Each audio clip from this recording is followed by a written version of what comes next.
Malheureusement, le problème n'est pas du tout réglé. On repart justement en case départ.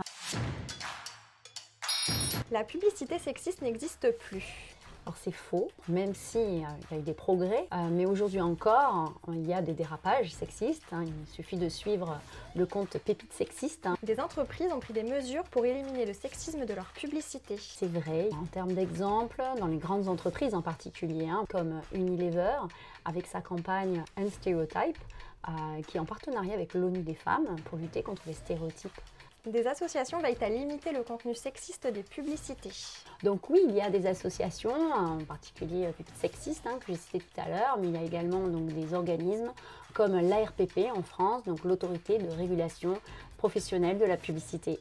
La représentation des hommes dans des rôles domestiques a augmenté ces dernières années. Oui, elle a augmenté. Donc, dans cette tendance du manvertising, on les voit davantage dans le rôle de père de famille. Au-delà de ce rôle finalement de père, on voit aussi l'homme montrer ses émotions.